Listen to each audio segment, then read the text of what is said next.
¿Cómo estamos, amigos? Bienvenidos a Realidades.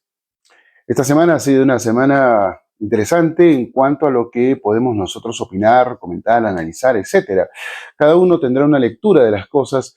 El problema es cuando la lectura es absolutamente simplista. Cuando una persona comienza a tomar acción sobre algo sin informarse lo suficiente o siguiendo consignas que ya están instaladas desde cuando éramos pequeños. Así es que tuvimos, por un lado, todo lo que viene a ser el APEC, la inauguración del supuesto megapuerto de Chancay. ¿Por qué les digo supuesto? Porque el puerto de Chancay todavía no es megapuerto. Es un gran puerto, el más grande de toda la zona, de toda la franja costera sudamericana, pero el puerto de Panamá, que sí es un megapuerto, es 10 veces más grande que el de Chancay. Así que tampoco no nos engañemos con cosas como esta. Va a ser muy útil, va a ser muy bueno. Tiene para una ampliación de 3 a 5 veces más su capacidad, por lo tanto, esperamos cosas positivas de este puerto, pero megapuerto es para el Perú y de repente para la franja costera de Sudamérica, pero no es necesariamente un megapuerto como el de Panamá. Más allá de eso, todo lo demás tiene que ser positivo. Así es que tampoco estamos desdeñando que exista y que se haya colocado este puerto en Chancay, que va a ser súper importante para todos, en realidad. Y ojalá se desarrolle el de Corío, que es 5 veces más grande que el de Chancay, por lo tanto podría así llegar a escalar en algún momento a la categoría de megapuerto. Lo importante es que genere mucho comercio, que dé trabajo y que impulse nuestra economía y que evidentemente la dinamice. El tema, y aquí viene un poco a colación la situación nacional y el tema del paro, es que estos lugares, como Chancay, que se han vendido internacionalmente como el tranquilo puerto de Chancay, hace muchos años no es tranquilo. Chancay es un distrito que pertenece a la provincia de Huaral. Y Huaral hace muchos años ha sido tomado por la delincuencia, el sicariato, etc. Y todo esto gracias a un alcalde que no voy a nombrar, que tuvo la buena fe de aprobar el hecho de que se construyera el penal que tiene Huaral en este momento. El asunto está en que ese penal llevó muchísima delincuencia a Huaral. Huaral sí era una ciudad bastante tranquila, comparable con nuestro Huaraz en muchos aspectos. Y lo digo porque yo tengo familia en Huaral y he ido muchas veces a Huaral, desde niño he ido a Huaral, y he visto cómo este cambio se ha ido dando con el transcurso de los años. Así es que el problema fue de que mucha gente llegaba a la ciudad proveniente de distintos lugares para visitar a sus presos y lamentablemente comenzaron a robar. Después de esto comenzaron a darse otro tipo de crímenes. Pero lo peor de todo fue que en la ampliación urbana de Huaral, toda esta gente, familiares de delincuentes y delincuentes, prefirieron irse a vivir a Huaral. Encontraron un nicho y lamentablemente ese nicho ha crecido. Y ese nicho se ha lamentablemente degradado en cuestión de seguridad. Nadie ha podido controlar la seguridad en Huaral. Hace 20 años todavía se podía caminar por ciertas calles a ciertas horas de la noche, incluso de la madrugada, sin que pasara algo, con ciertas precauciones. Hoy ya no se puede. Y lamentablemente cuando hay errores, los sicarios acaban con tu vida sin que tengas nada que ver en el asunto. Y si tú lamentablemente también te cruzas por error con gente con la que nunca tuviste que cruzarte, también corre peligro tu vida. Y en Chancay pasan cosas similares desde hace bastante tiempo, no en la misma escala que en Huaral, pero tampoco es una ciudad tranquila. El problema también no es solamente la delincuencia, sino que la gente ya varió bastante el comportamiento que antes tenía. Es evidente de que sigue habiendo gente buena, gente hospitalaria, gente servicial, etcétera, como siempre hubo en esa zona de nuestro país. Pero con la llegada de otras personas y también con el hecho de que las nuevas generaciones son muy diferentes, evidentemente tenemos una problemática social bastante grande, gruesa, y sabemos muy bien por experiencia que la mayoría de las ciudades que están junto a un puerto, o el puerto está en la ciudad, porque depende cómo se haya construido o cómo se haya urbanizado, son lugares, como decimos, maleados. Lamentablemente eso es así aquí y en cualquier parte del mundo. El detalle está en que Chancay ojalá cambie. El problema es que la llegada de estos capitales nuevos puede generar una mayor inseguridad que pueda masificarse a distintos lugares aledaños a Chancay, que no solamente vendría a ser Huaral, sino también el propio Huacho, que hace muchos años es una ciudad sumamente insegura, mucho antes que Huaral lo fuera. Créanlo o no, también he vivido en Huacho. Así es que conozco un poco de la historia. El asunto está en que los paros que se dieron tuvieron una motivación en un inicio, porque esto ya se viene dando de una intentona escalonada desde hace bastante tiempo, por el tema de la inseguridad, sobre todo en la ciudad de Lima. No todo el Perú sufre de inseguridad, pero existe un apartado en cada uno de nosotros que tiene que ver con la solidaridad. Pero la solidaridad mal utilizada conlleva a que las cosas no funcionen. Solidarizarnos con la gente de Lima o de cualquier otra región que esté sufriendo inseguridad y que digamos, basta ya, esto ya no da para más, es incontrolable y parece que a las autoridades les interesa un rábano. Y es cierto, a las autoridades no les importa nada el tema de la inseguridad. Es completamente cierto. Aquí no estamos nosotros desdiciendo no solamente el discurso, sino lo que pasa y lo que vemos y lo que comprendemos de lo que ocurre. Pero el problema es cuando algo se politiza y termina siendo una extorsión.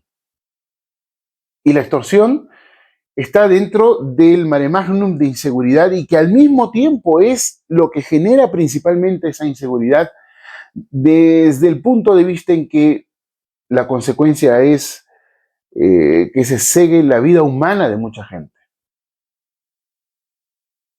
Y si se está luchando en contra de eso, ¿por qué yo también tengo que extorsionar para que supuestamente tenga que ser escuchado? Nunca estuve de acuerdo con que se politicen estas protestas y que se trate de extorsionar con el tema APEC. Y mucha gente ha caído en esa narrativa, en el discurso y en la consigna de izquierda, básicamente para dejar mal a su propio país, a nuestro país.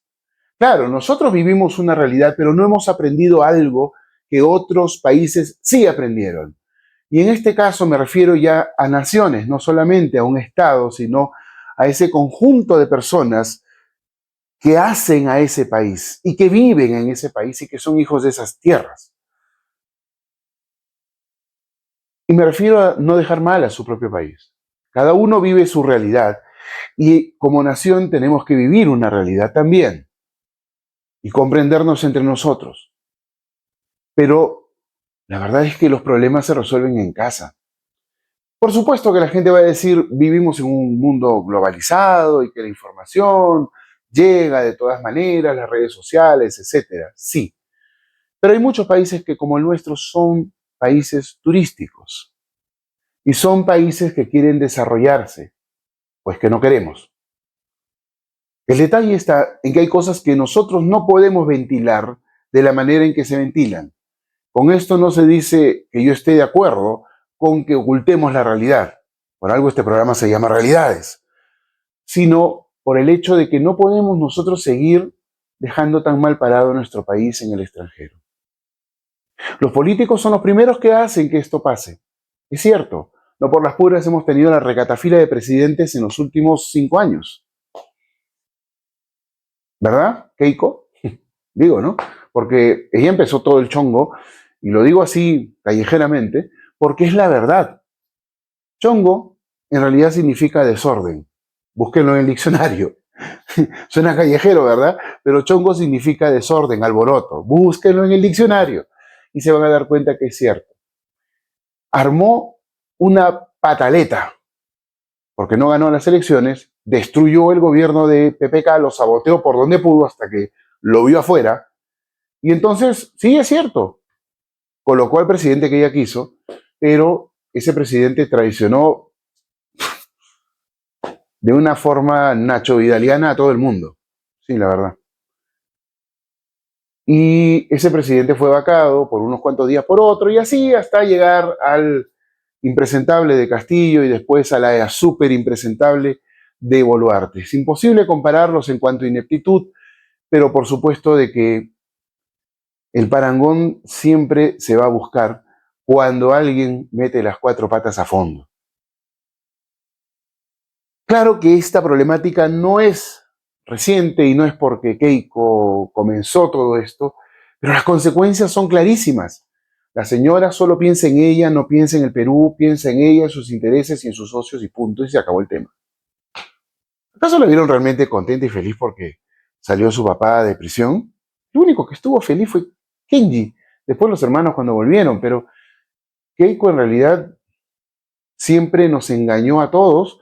Bueno, a mí no, pero es un decir, con el tema de que he presentado este documento al Tribunal Constitucional, he presentado este documento para la libertad de mi padre, y cuando Kenji logró eso, parecía que ella quería meterlo preso de vuelta en el acto, o sea, tenía que ser su triunfo. Bueno, estamos hablando de una persona que no solamente es narcisista, sino que probablemente tenga alguna clase de patología que la haga tan propensa a sentirse la única y la que tiene que ser la elegida para gobernar el Perú. Bueno, Keiko, la novedad es que nunca vas a ser presidente. O sea, si no te enteraste, esa novedad ya tenía varios años y 3 elecciones fallidas, que felizmente, en las cuales no ganaste, y además, con todo el bagaje que has sumado a tu foja de servicios de destruir a nuestro país, pues evidentemente mucha más gente va a seguir rechazándote por más que quieran limpiar y filtrar a tu partido político y también a tu papá, a ti y etcétera. Esto también genera violencia de alguna manera, porque es el caldo de cultivo para que pezuñentos como Antauro Humala diga lo que dice y haga lo que hizo y se reafirme en esto y en tal y cual otro crimen que también evidentemente hizo, cometió, y que por eso estuvo preso todos los años que estuvo preso, aunque le faltaron 3. Pero el tema está en que gente como él sale y convence a los demás, porque lamentablemente todas las cosas que pasaron gracias al fujimorismo y gracias a Keiko también, pues evidentemente dan como alternativa a una población equivocada, todos estamos equivocados, en el sentido político, electoral, pues evidentemente surgen este tipo de personas que calan con mucha facilidad en la población, en el electorado. Está confundido, que está equivocado. Si no, miren qué gente nos gobernó. ¿Y a quién iba a pensar que Alan García repetiría plato? Claro, su gobierno económicamente y en desarrollo fue bastante bueno y eso cualquiera lo puede decir. ¿Hubo corrupción? Evidentemente. Pero el tema está en que fue un gobierno, quizá el mejor gobierno que se pudo haber dado dentro de un camino de coyuntural hacia la estabilidad y el desarrollo. Que no hizo todo, no lo hizo todo. 5 años nunca son suficientes, pero tampoco estamos hablando de que Alan García haya gobernado necesariamente para que las cosas funcionen correctamente. Él pensó siempre en un tercer gobierno. Se dio contra la pared, contra el suelo y contra todo lo que pudo, y después se dio cuenta de que nunca más iba a volver a ser presidente. Pero la debacle en realidad inicia Humala, la inicia Ollanta. Allí comienzan las cosas. El famoso automático y el malograr todas las políticas de desarrollo, las políticas de Estado de desarrollo, y el hecho de que se comience a aplicar con contundencia el hecho de las ONGs como parte vital, sustentable de lo que vendría a ser tanto el desarrollo como el hecho de que sobre ellas se dio la política, las políticas de gobierno que se transformaron después en política de Estado. Los caviares no tienen bandera, así que pueden ser de derecha o de izquierda, pero principalmente son de izquierda. Y entonces, ¿a qué viene todo este comentario tan largo con el tema de las marchas? Que la gente está harta de todas las cosas que nos vienen pasando desde hace varios años. Y los políticos de izquierda son los que, o los negociantes de izquierda son los que utilizan y soportan a la democracia.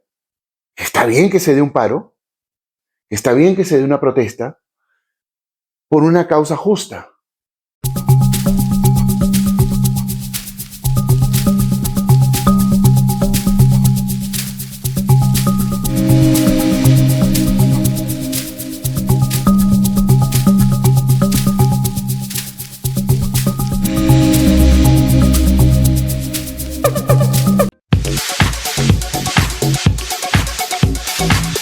Esto es Happy Dent, el centro odontológico más especializado y con mejor atención en Huaraz.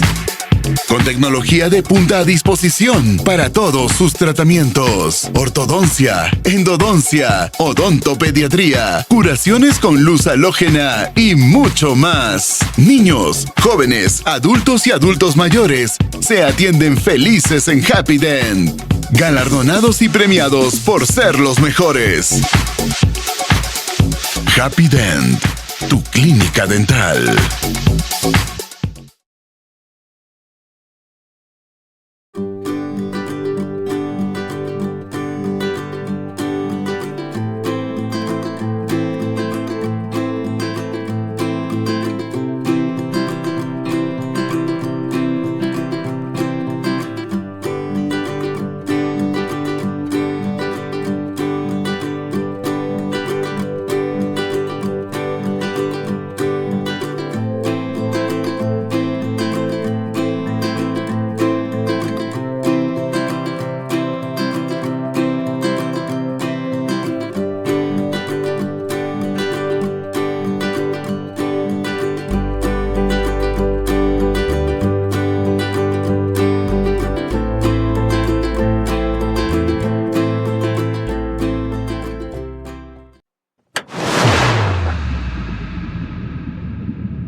Esto es Masa Madre, el podcast más interesante de la televisión guaracina, con invitados el doble de interesantes y con mucho para aprender de ellos. Masa Madre, sábados y domingos de 7 a 9 de la noche, martes y jueves de 9 a 11 de la noche, solo en Canal 3 de Cable Andino.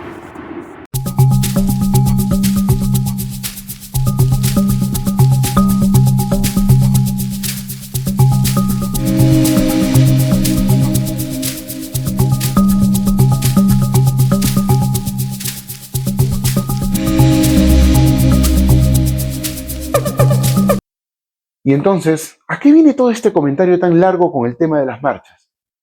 Que la gente está harta de todas las cosas que nos vienen pasando desde hace varios años. Y los políticos de izquierda son los que, o los negociantes de izquierda son los que utilizan y soportan a la democracia. Está bien que se dé un paro, está bien que se dé una protesta por una causa justa, pero ellos la utilizan para atacar el orden constitucional, para atacar y colocar en la mentalidad de mucha gente, pues directrices, narrativas, instrumentalizaciones y consignas que al final les van a ser redituables. Por supuesto, nos están matando, DIN asesina, gobierno hambriador, Congreso, etc. Bueno, claro, con el Congreso podemos concordar en muchas cosas. El tema de DIN es que es muy relativo y muy lejano que ella sea asesina. A menos que ella tome una pistola, venga aquí, nos dispare o dispare a cualquiera, o haga otro tipo de crimen, o cometa otro tipo de crimen. Pero lo que pasó en las protestas, la verdad es que para muchos entendidos la respuesta fue bastante corta por parte del Estado. Porque yo sí estoy de acuerdo que hubo varios actos de terrorismo muy bien planificados en medio de... Estoy en contra de que haya muerto la gente. ¿Quién quiere que mueran peruanos? ¿Quién quiere que mueran compatriotas? Pero es cierto, así como demostramos en algún momento con imágenes que pudimos conseguir, que dentro de las mismas protestas hubo gente que ajustició a otras, entre comillas, ajustició, digo yo, por rencillas entre ellos, porque se querían muertos también y porque la izquierda a lo largo de la historia siempre ha buscado muertes para justificar sus tomas de poder. Y eso es lo que intentaron conseguir. Pero 10, 20, 30 o 40 mil personas no justifican a más de 33 millones de peruanos. Ni 100 mil ni 200 mil personas marchando justifican a 33 millones de peruanos. No se puede, es imposible. Tampoco voy a decir que salgan a marchar 3 millones para que sea el 10%. No es así. Muchas de las personas que salen engañadas, otras utilizadas, otras manipuladas, otras coaccionadas, etc. Al peruano, en general, no le gusta protestar, pero hay mucha gente que sí quiere protestar. Genuinamente no está de acuerdo con muchas cosas, pero no podemos estar tampoco utilizando la democracia como algo que nos da la palestra suficiente para sacar autoridades porque nos da la gana de sacarlos, porque no estamos de acuerdo con ellos, o etcétera. Sí, pues, no estamos de acuerdo con que tan fácil resulte hacer una protesta y poner patas arriba a todo un país. Eso no debe de suceder. Nos han engañado con ese discurso de que la democracia sirve para eso y que no. Para eso están las revocatorias. Por supuesto, a un presidente no lo puedes revocar, lo puedes vacar. Pero los mecanismos políticos que hoy funcionan en una república bananera como la nuestra, y hay que decirlo así porque ya hemos rebasado el límite de la cordura política que puede haber en nuestro país, de lo que nosotros como ciudadanos podemos hacer por nuestro país, como para que nosotros podamos sentirnos orgullosos de la república que tenemos. Institucionalmente soportamos, pero institucionalmente somos absolutamente estrambóticos, patidifusos y ridículos. Ya no podemos estirar más las cosas, pero tampoco es la manera de hackear a un gobierno popularmente y con revueltas para poder lograr una toma de poder. Por algo yo me opuse siempre a la vacancia de Boluarte. Sí, claro, tuvimos lectura del tema y lo dijimos claramente en su momento. O sea, si lo sacan a Castillo, Boluarte entra, pero no debería de entrar, porque en el Congreso hicieron el conciliábulo para que ella fuera la presidenta. Es evidente y eso también lo dijimos. Que eso fuera desproporcionadamente sucio, bajo, bueno, para muchos eso es política, para mí es una cochinada, pero estuvo dentro del marco legal, del marco constitucional, es absolutamente innegable. Claro, le pasaron la mano para que ella no fuera inhabilitada, ni siquiera pasó a pleno esa discusión, quedó en comisión, se descartó en comisión, y Williams no fue presidente. En buena hora, digo yo, y se los voy a explicar por qué. Boluarte es una presidenta con cierto rango de poder que está embelesada con las cirugías plásticas o presuntas cirugías plásticas, con las joyas, los relojes, los lujos, las buenas comidas, el codearse con dignatarios de otros países, el hecho de a veces poder viajar al extranjero y disfrutar de cosas que en su vida iba a disfrutar. Sí, pues porque ¿quién le iba a elegir como presidente o siquiera como un alcalde? O sea, de algo. Sí. Con la justa llegó a ser presidente del club provincial, ¿no? Y hasta por eso tuvo problemas. Y pudo haber sido inhabilitada también por eso. Pero no les dio la gana al grupo de poder que tenemos y que de alguna manera nos chalequeó, como decimos popularmente, de que pasaran cosas mayores. Que sí, fue el Congreso y también gente de por fuera que tuvo que ver en eso. Pero les explico por qué siempre estuve en contra de la vacancia de Dina. Y también estuve en contra de que, a favor de que ella asumiera como presidente. Porque ya veníamos de varios presidentes. Y la consecuencia para que eso pasara es que estuviera Castillo como presidente.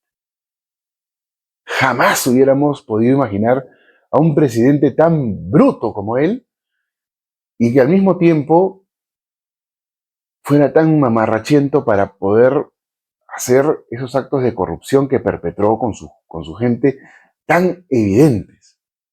Hasta para eso hay que jalarle las orejas de burro que tiene. Pero no podíamos nosotros permitir que algo así continuara como estuviera continuando. Y no me refiero a que saquemos a Castillo. Claro, yo estoy de acuerdo que lo hayan sacado por el motivo que lo sacaron. No por otra cosa, democráticamente hablando, teníamos que comernos el sapo y eso es lo que yo dije en algún momento en este programa también. Y no lo dije una sola vez. Están los archivos en YouTube, pueden buscarlo, etcétera. Lo dije.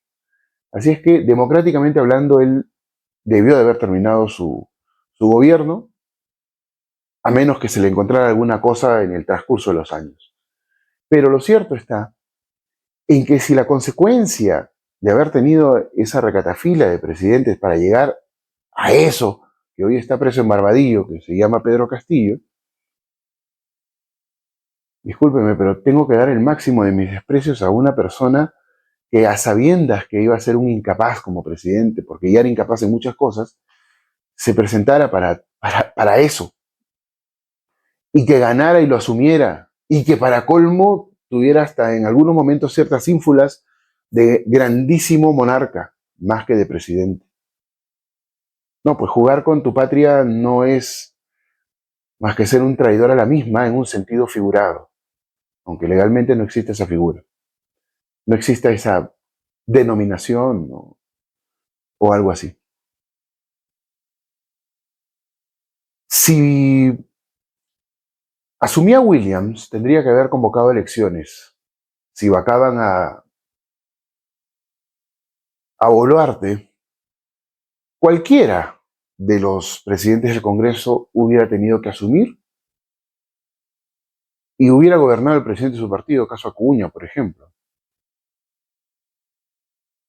Y tendrían que haberse dado elecciones.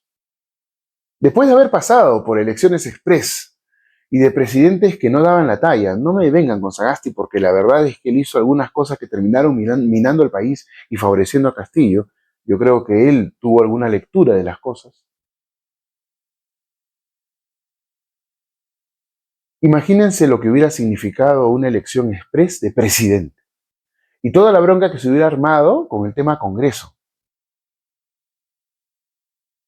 Eso le convenía a la izquierda porque hubieran podido colocar a otra persona en Palacio.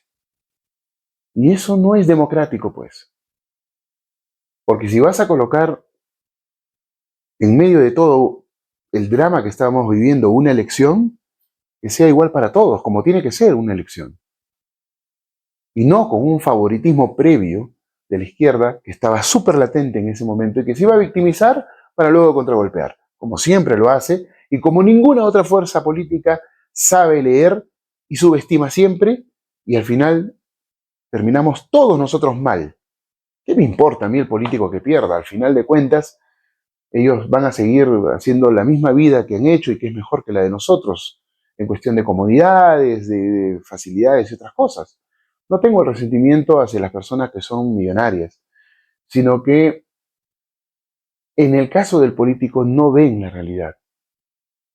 Se lanzan porque tienen otros intereses, la mayoría de ellos. Y eso es lo que indigna. Entonces, si nosotros estábamos de acuerdo con eso, íbamos a hacer causa común también con un grupo de personas que estaban equivocadas sobre el tema de fuera Dina o lo que sea, y al final hubiéramos tenido otro proceso presidencial con más problemas probablemente de los que ya tenemos hoy en día. Hay que ponerse a razonar y a pensar sobre estas cosas. No podemos nosotros alegremente decir que se vaya tal, saquémoslo ya de una vez y listo, y que entre otro para que haga, no sé, ¿qué cosa? ¿Cuál es el error que tenemos nosotros los ciudadanos? Primero, que todo lo vemos pueblo. Y sí, yo también lo he dicho muchas veces, yo soy del pueblo y todos somos el pueblo. Bueno, sí, claro, podemos decir eso, pero en realidad somos ciudadanos de un país.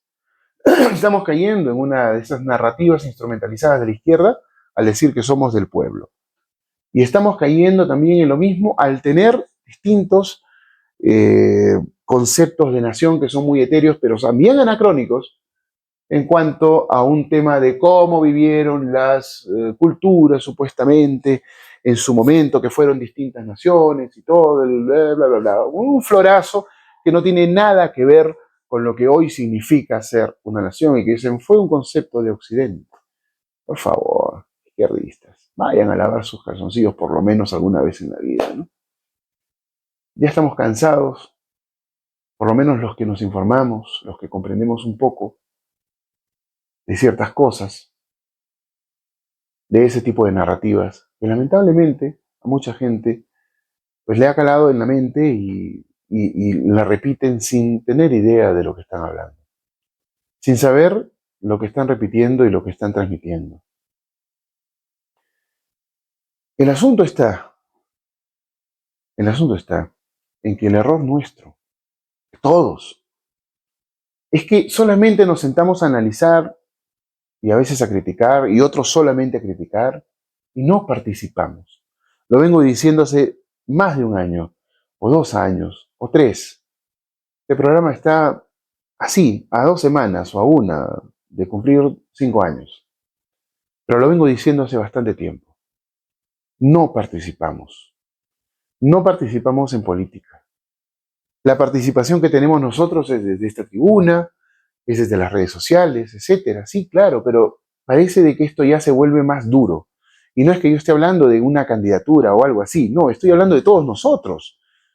La única forma de cambiar la supuesta clase política que tenemos y de variar las cosas es que mucha gente, que sea buena o se considere buena o que está alejada de la política por distintas razones, y es absolutamente comprensible, porque la política es una cochinada hoy en día, y el sistema también, es que tenemos que participar para cambiarlo todo. Es que tenemos que generar nuevos liderazgos, y no liderazgos ideológicos, y no liderazgos adoctrinados, sino en realidad tener una base de la realidad de lo que nos ocurre en sí, tener un programa de acción. Independientemente de ideologías, independientemente de doctrinas. La idea es evitar colisionar eso y buscar que al final todas las cosas que haya que cambiar se cambien, todas las cosas que haya que reformar se reformen, las cosas que haya que optimizar se optimicen y que las bases de nuestro país sean otras.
Cuando se trata de mi salud, no solo busco alta tecnología y especialistas muy profesionales, busco confianza.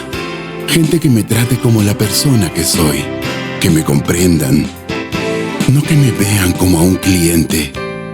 Es lo que encontré en el Centro Médico Especializado Villa. Tomografía, densitometría ósea, ecografías. Siempre al más alto nivel profesional, en sus 2 locales, radiografías, exámenes de laboratorio y muchos servicios más. Centro homologado por Antamina, Barrick, Nexa, Orazul Energy y Minera Santa Luisa. Centro Médico Especializado Villa. Hacemos la diferencia.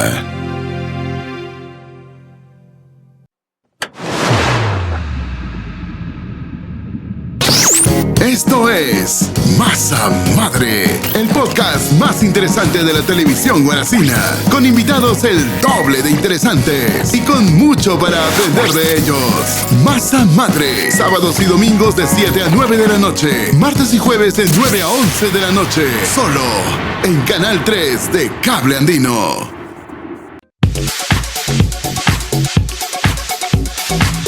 Esto es Happy Dent, el centro odontológico más especializado y con mejor atención en Huaraz.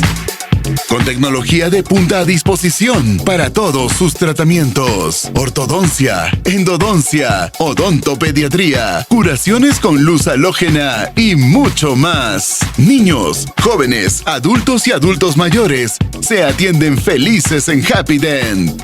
Galardonados y premiados por ser los mejores. Happy Dent, tu clínica dental.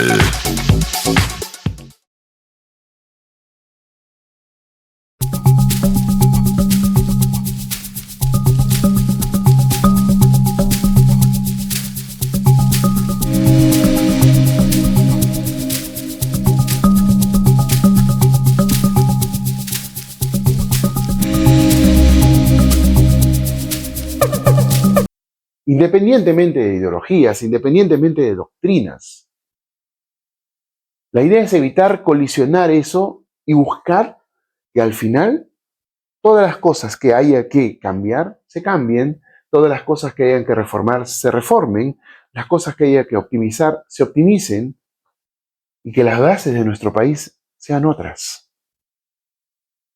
Recién allí podemos ver nosotros, los ciudadanos,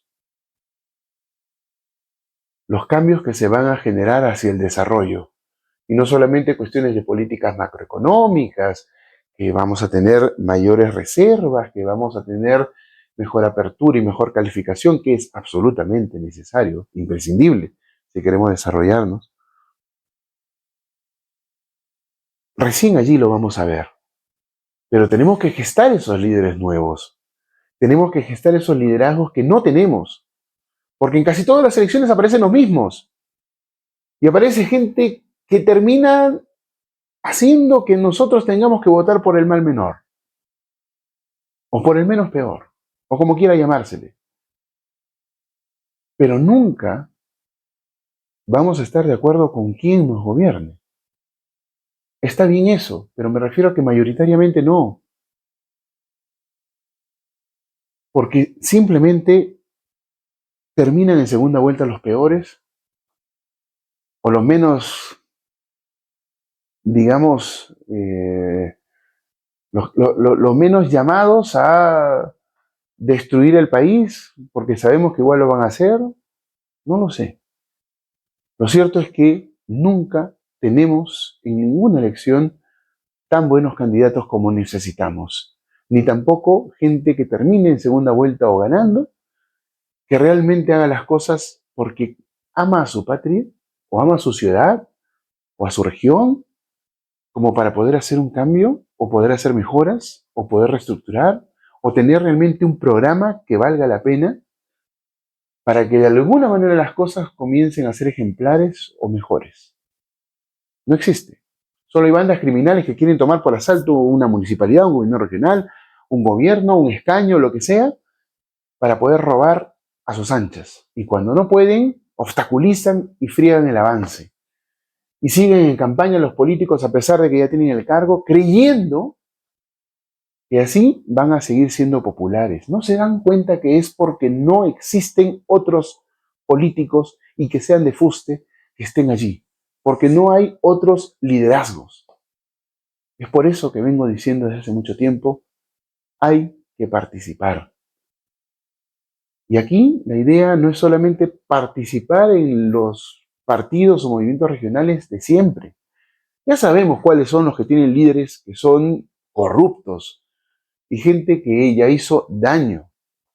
De repente podemos fundar un partido nuevo, buscar alternativas nuevas que no estén tan ideologizadas o que no estén ideologizadas. Y que no te digan lo que tienes que hacer necesariamente, sino que haya una confluencia y un consenso para poder actuar y poder hacer las cosas en favor de todos nosotros. Es un proceso lento, pero es el único que yo veo viable hacia un cambio de liderazgos y hacia un cambio hacia nuestro país. Ya basta de utilizar a la democracia para después decir que no hay democracia. Para después decir estamos en una dictadura. No estamos en ninguna dictadura. Nuestra democracia es débil, es informal, es igual que nosotros. Es inmadura. Y es una democracia abusada, pero por todos nosotros también. Así es que no podemos nosotros decir, estamos en una dictadura, ¿qué pasa esto? ¿Qué pasa? No, eso ya olvidémonos de los periodistas caviares, del sensacionalismo, de los políticos de siempre, de la gente de izquierda que nos miente, que viene con falacias, que grita, se victimiza, patea el tablero, después se hacen a los demócratas, etcétera, y al final buscan que conseguir sus objetivos a como de lugar. Ya basta de esos dirigentes que no nos representan. FEDIP no me representa. ¿Ustedes? No sé. Pero aparecen cuando le da la gana, aparecen cuando sea, y mejor que ni aparezcan. De verdad.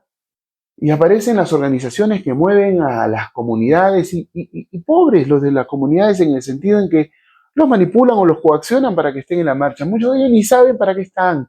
Otros están convencidos de cosas que les han mentido. Y los de las comunidades vienen a imponernos sus propias normas aquí. No podemos hacer nada porque los de la comunidad salen y hay que tenerles miedo. Y es un problema, porque en principio no es que uno les tenga que tener miedo, sino que no podemos estar peleándonos entre hermanos. Y tampoco entre connacionales si es que ustedes no quieren decir la palabra hermanos. El detalle está en que no podemos estar peleándonos. Pero ellos tampoco nos pueden imponer sus normas aquí a nosotros, ni tampoco a nosotros allá cuando estemos en la comunidad. Si nosotros no conocemos las normas de la comunidad, ellos no nos las pueden imponer. Eso es constitucional. Sin embargo, cuando vamos, quieren hacerlo. No digo que me haya pasado, pero sí hemos visto ese tipo de casos. Y lamentablemente son personas muy distintas a nosotros en nuestro proceder. Tampoco los vamos a criticar por eso. Ellos han crecido así. El asunto está en que tampoco ellos pueden venir a imponernos sus costumbres y tampoco sus propias normas a nosotros. Porque aquí en la ciudad tenemos un orden constitucional totalmente distinto, que claro, mucha gente lo pisotea, pero al final la Constitución está por encima incluso de las normas de ellos. Por eso es que ellos no pueden hacer cosas que muchas veces hacen, que son linchamientos, ajusticiamientos, y matan gente. ¿En cuántas comunidades del Perú los comuneros han matado a mucha gente? Lo han hecho. Entre ellos se matan. Solamente de que eso no sale a la prensa, eso sí no sale a la luz. Es que si pasa eso, muchas ONG van a perder también su financiamiento. Y muchas de las leyes en favor, entre comillas, de ellos se va a caer. Y claro, las comunidades saben cómo mantener su propio orden. Hay cosas que, evidentemente, en las cuales nosotros no podemos intervenir, porque ya también son culturales. Pero tampoco podemos permitir, y no debería de ser así, de que nos mientan a nosotros, les mientan a ellos y paguemos los platos rotos. Tampoco es así. Estamos cansados. Muchas personas no lo dicen. De estos dirigentes que se autoeligen, se autoproclaman. ¿Acaso hay elecciones en las que nosotros participemos para el FEDIP, por ejemplo, Frente de Defensa de los Intereses de la Población? ¿Qué van a defender de mí si yo no los he elegido? Ni siquiera he votado para elegirlos. ¿Dónde está la democracia para que ellos sean elegidos y nos representen a nosotros? Se eligen entre ellos. Y hay problemas entre ellos. Acuérdense, hace unos cuantos años nada más teníamos 2 presidentes de FEDIP. Por favor. O sea, nosotros no podemos estar sujetos ni representados por ese tipo de gente. ¿Cuándo va a cambiar? Cuando la gente de bien intervenga en la política, participe de la política y salgan esos nuevos liderazgos. Allí es cuando las protestas van a comenzar a cambiar también. Porque no se va a protestar por intereses de otros, porque no se va a protestar por una cuestión de coalición entre izquierdistas y gente que está interesada en destruir nuestra patria y que no haya desarrollo.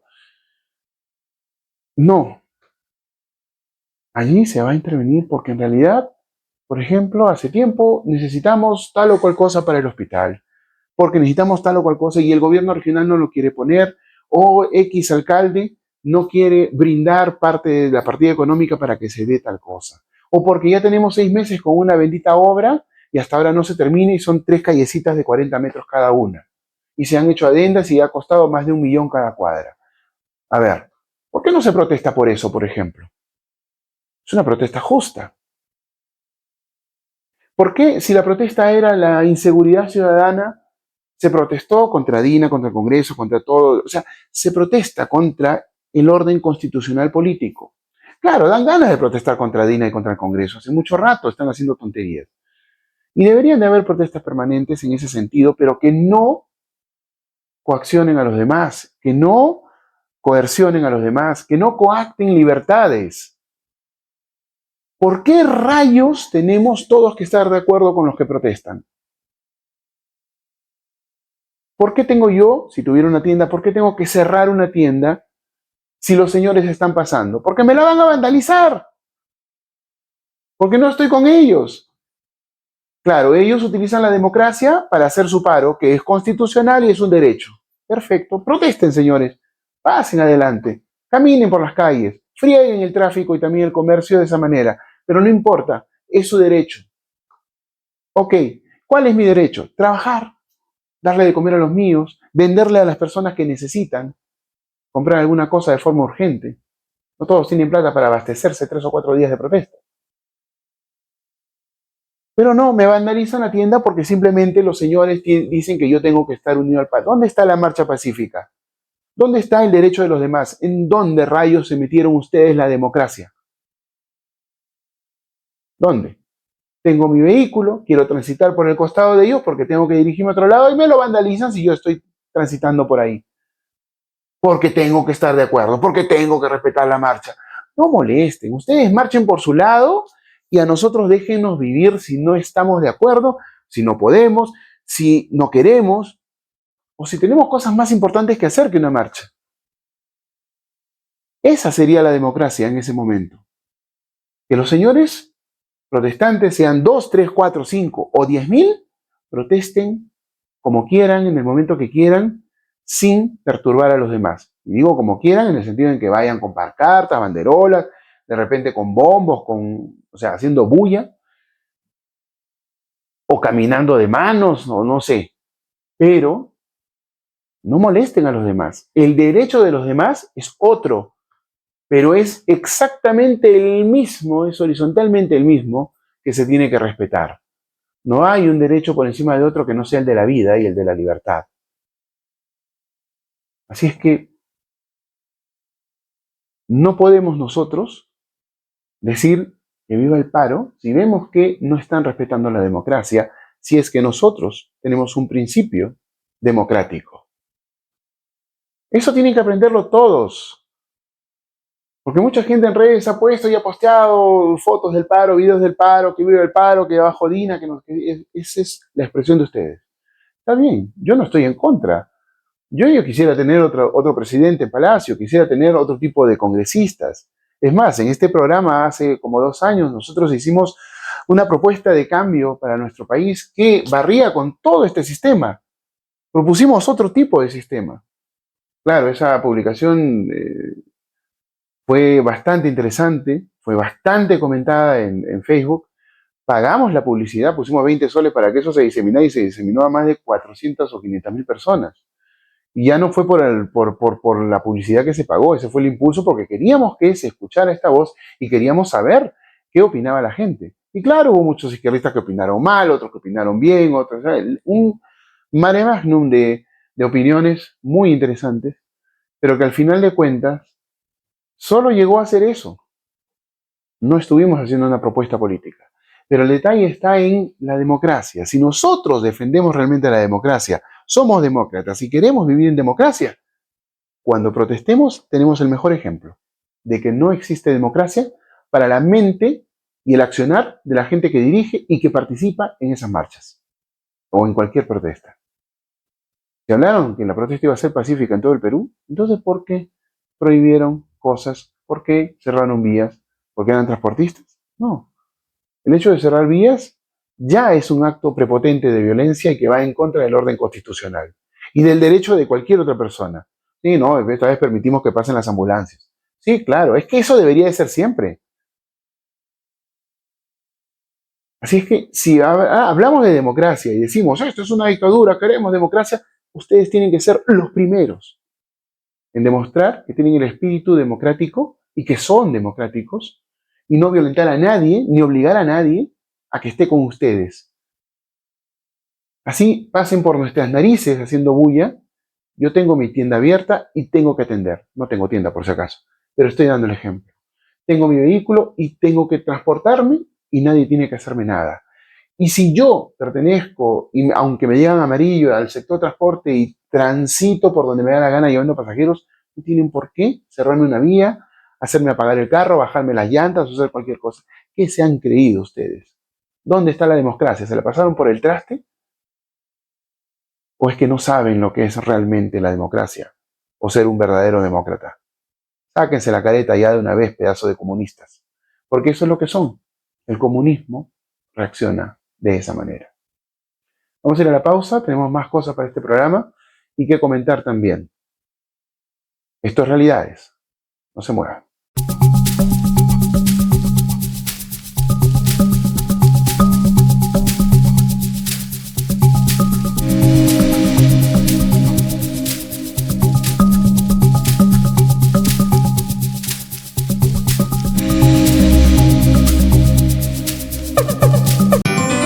Cuando se trata de mi salud, no solo busco alta tecnología y especialistas muy profesionales, busco confianza. Gente que me trate como la persona que soy, que me comprendan, no que me vean como a un cliente. Es lo que encontré en el Centro Médico Especializado Villa. Tomografía, densitometría ósea, ecografías. Siempre al más alto nivel profesional en sus 2 locales, radiografías, exámenes de laboratorio y muchos servicios más. Centro homologado por Antamina, Barrick, Nexa, Orazul Energy y Minera Santa Luisa. Centro Médico Especializado Villa. Hacemos la diferencia.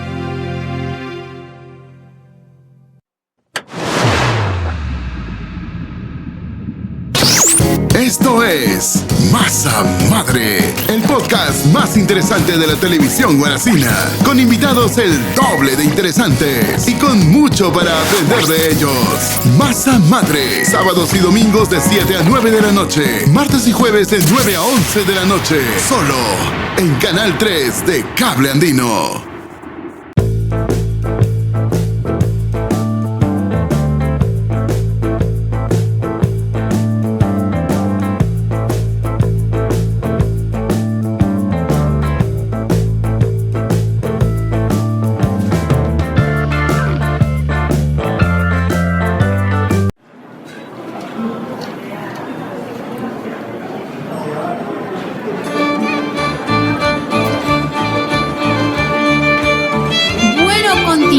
Nuestro programa se llegó al final y ya nos vamos y le vamos a cantar la canción más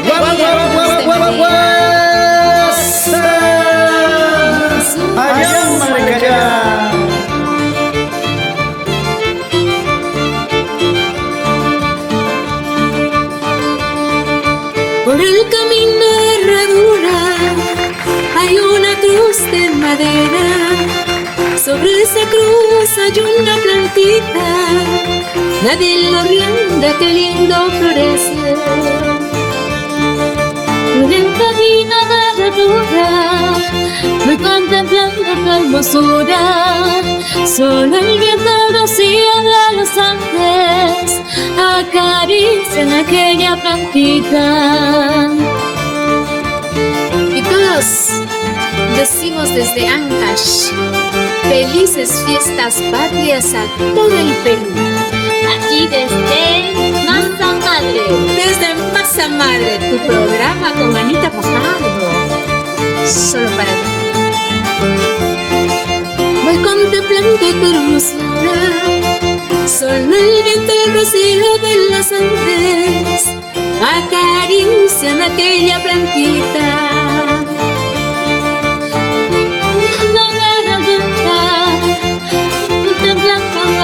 nunca. Solo el viento me siguió de los Andes, acarician aquella plantita.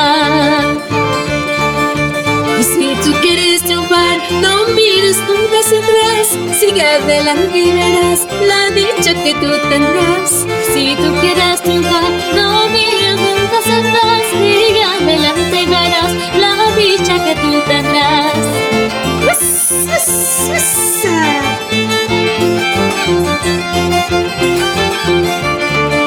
Y si tú quieres triunfar, no mires nunca hacia atrás. Sigue adelante y verás la dicha que tendrás. Y si tú quieres triunfar, no mires nunca hacia atrás. Sigue adelante y verás la dicha que tú tendrás. Y esta zapateadita nos despedimos con tu programa Los 20 años de los celebramos con vino. ¡Vamos! Para ti, mi Pomabamba, que siempre te recordaré.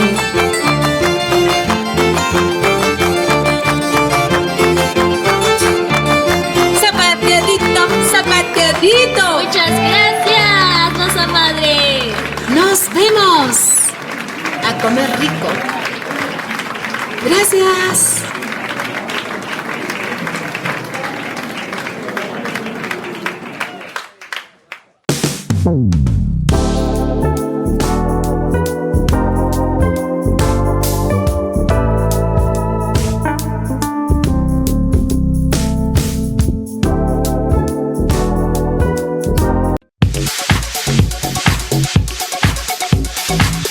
Esto es Happy Dent, el centro odontológico más especializado y con mejor atención en Huaraz.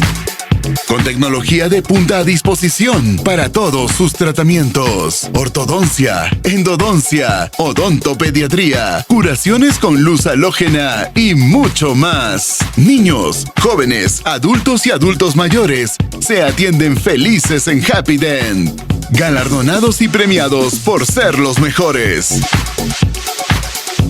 Happy Dent, tu clínica dental.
Ahora nos encontramos con el general en retiro y también ex jefe del Comando Conjunto de las Fuerzas Armadas y también ex congresista, Otto Gibovich. ¿Cómo está, general? Bienvenido al programa. Hola, Lucho, buenas noches y muchas gracias por la oportunidad. Un gusto saludarte nuevamente. De igual manera, general, después de bastante tiempo, nuevamente con nosotros para comentar de varios temas. Pero empecemos por un tema que se me hace interesante de todas maneras como para iniciar la conversación, que tiene que ver con las recientes elecciones en los Estados Unidos, en donde usted estuvo como una persona que ha observado detenidamente todo esto. Fue invitado, estuvo dentro de una terna, y me encantaría saber exactamente cuáles fueron las funciones que tuvo para que se comprenda un poco acerca de este tipo de labores, y después ahí desarrollamos un poco más sobre lo que fue esa elección y lo que nos toca para aprender de este sistema.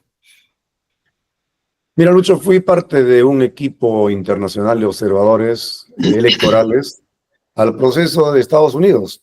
Hubo gente de todo, Brasil, México, Argentina, Chile, Corea, de un conjunto de países y también en diversos lugares de Estados Unidos. A mí en particular me tocó Washington, D.C., que es la capital. Pero eso, observar el proceso, ¿no? Observar el proceso, para lo cual días antes te explican muy bien cómo funciona su sistema, lo cual ha sido, creo yo, importantísimo conocerlo, ¿no? Y luego el día 5 de noviembre, pues visitar colegios electorales, ver el proceso en sí, eh, al fin de jornada ver el balance, la rapidez con que se procesan los resultados, y al día siguiente ir al Parlamento de Estados Unidos y, bueno, y ver que un día después de tanta fricción, porque valga decirlo, Estados Unidos está muy polarizado electoralmente, al día siguiente, vuelta a la calma, todo normal, todas las instituciones funcionando, y la sorpresa, ¿no? De ocho canales tradicionales, medios de prensa tradicionales, que daban como ganadora a la señora candidata de los Partido Demócrata, y en todo caso daban ahí un resultado más o menos punto a punto, pues una gran sorpresa, ¿no? Porque el resultado fue totalmente opuesto, lo que quiere decir, no que se cuestionen las encuestadoras, ¿no? Sino que tendrían que revisar sus procedimientos, ¿no? Porque hace mucho tiempo las encuestas no nos están diciendo qué es lo que pasa realmente o no están llegando a detectar qué es lo que pasa en el sentimiento popular antes de las elecciones. Pero sin duda ha sido una experiencia extraordinaria para conocer un sistema que creo yo, a mi entender, es un sistema único y que funciona para un país único. Ese sistema traído al Perú no funcionaría. Por ejemplo, te cuento, ellos tienen un sistema que le llaman la elección anticipada, que funcionó entre el 24 de noviembre y el 24 de octubre y 31 de octubre. 8 días. En esos 8 días habían votado más de 80 millones de estadounidenses. O sea, el día 5, que es el día central, votó la otra mitad, digamos, ¿no? Ese sistema no podría funcionar en el Perú, ¿no? Ellos votan por correo. No hay voto electrónico, ¿no? Votan por correo, ¿no? Mandas tu cédula y la mandas por el post, ¿no? Correo. Y hay una serie de variantes en su proceso que lo hacen único. Algunos no están de acuerdo con su sistema, pero es un sistema centenario y que para ellos les resulta. Ahora, ellos no eligen voto popular, sino voto indirecto. En cada estado, la población vota y el candidato que gana la elección en ese estado se lleva todos los delegados. Por decir, un estado como California tiene como 45 delegados. Todos los delegados se van a un partido, a un candidato. Si ganas Florida, todos los candidatos van a un candidato, salvo 2 estados donde hay una distribución porcentual, de acuerdo a los votos que saca cada candidato, y se reparten los delegados. Todos los demás son de esa modalidad. El que gana se lleva todos los delegados. Ahora, el resultado ha sido sorprendente por la magnitud, ¿no? O sea, de lejos ha ganado el candidato del republicano, Donald Trump, ¿no?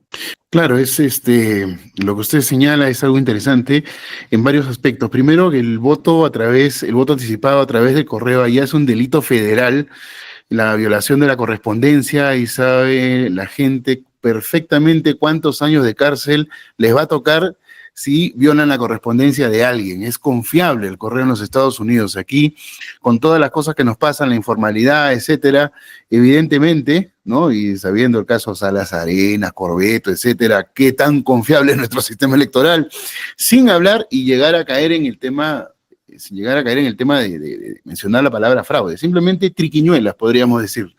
Y por otro lado, el hecho de la polarización que hay en un país que está básicamente manipulado por el progresismo de hace bastantes décadas, que comenzó subrepticiamente desde la época de Jimmy Carter.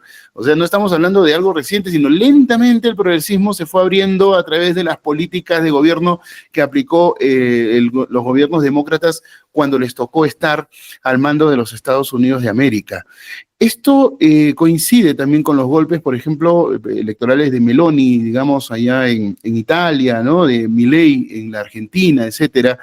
Es que se ve acaso un panorama de un giro de rechazo hacia las propuestas progresistas de izquierda. General, ¿qué le parece a usted este contrasentido en cuestión electoral?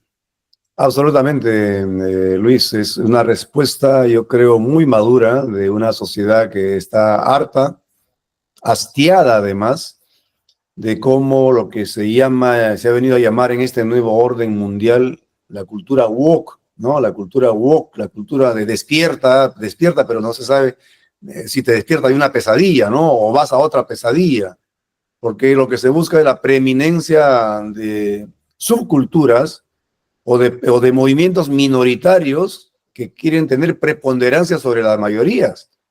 Los grupos LGTBI, todos los grupos, los grupos heterosexuales, los grupos homosexuales. O sea, hay grupos que se han creado, que han aparecido y que buscan no solamente ser respetados, porque deberían ser respetados, ¿no? En su minoría, pero ellos buscan imponerte su forma de pensar, imponer a la mayoría su forma de pensar. Y esto, para eso se emplean todos los mecanismos, ¿no?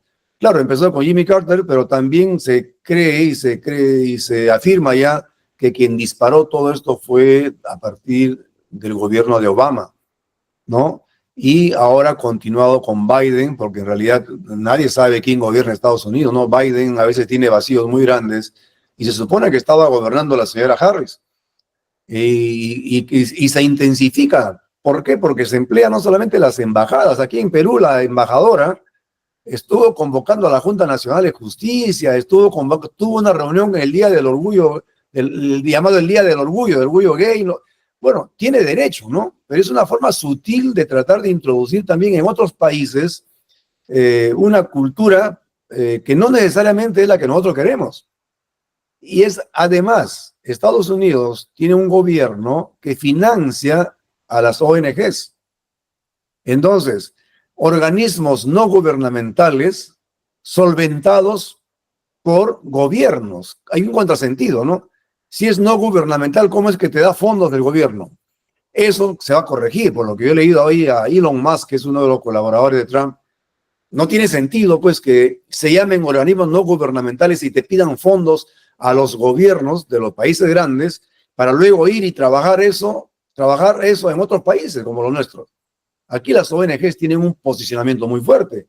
Manejan el Ministerio Público, manejan el Poder Judicial, manejan la Junta Nacional de Justicia, manejan muchas cosas. Y yo creo que eso atenta hasta contra la soberanía, ¿no? Todavía hay una respuesta muy fuerte, hay un voto de rechazo a esa cultura y yo creo que Trump va a comenzar a enderezar, ¿no? Y ha creado un nuevo departamento, o sea, una especie de nuevo ministro que se llama más o menos como Ministerio de la Optimización del Empleo de los Recursos. O sea, no se puede dilapidar plata dándole a todo el mundo para que solamente por el hecho de que quieran transmitir una cultura invasiva en todas las latitudes. Yo creo que viene una época diferente en Estados Unidos de sinceramiento de sus recursos. Por ejemplo, he escuchado que van a investigar los 60,000 millones de dólares que han ido a parar a Ucrania para apoyar una guerra en la cual no tiene nada que ver el pueblo estadounidense. Trump ha dicho, esa plata no habría sido mejor para darle casa a los que no tienen y darle comida a los que no tienen. Porque, valgan verdades, en Estados Unidos, potencia mundial, lo que quieran, tiene bolsones de pobreza muy marcados, ¿no? Y entonces, claro, creo que viene una época de sinceramiento y vamos a ver qué pasa también con el impacto que tenga en la región y en el mundo, ¿no? Bueno, es cierto eso de lo que ocurre en Estados Unidos con la pobreza, es algo que siempre ha sucedido, pero con la llegada de los estupefacientes nuevos y también con el hecho de lo que usted ha mencionado. Yo hablo de progresismo, pero el wokismo ya es una exageración del progresismo, es llegar a una radicalización cuasi religiosa de la ideología para poder abarcar el mundo entero. Se llevan de la mano con el globalismo, pero una vez que esto pueda colisionar, vamos a ver qué pasa, ¿no? Ojalá que no lleguemos a eso, ¿no? Que quede como una intentona de la ONU, básicamente, que es quien más está interviniendo en este asunto, y ahí nomás. El detalle es que eso también le ha cerrado las puertas a mucha gente en el ámbito laboral y comercial en ese país, y lamentablemente lo que ha generado es que haya un montón de gente sin techo en los Estados Unidos, ¿no? Y aunque suene socialista, lo que usted acaba de decir de darle casa a los que no tienen, evidentemente en la situación de emergencia en los Estados Unidos no estamos hablando de 1,000 personas, sino de mucha más gente que se ha quedado en la nada y están de indigentes viviendo en alcantarillado, en las propias calles, en parques, en edificios abandonados, etcétera. Es una cuestión que no tiene por qué ya ni producir vergüenza, sino lástima de que en un país desarrollado pasen estas cosas, y no precisamente por un error en cuanto al sistema económico, sino básicamente por una cuestión de políticas de gobierno que se transformaron en políticas de Estado cuando estuvieron los gobernantes demócratas, ¿no?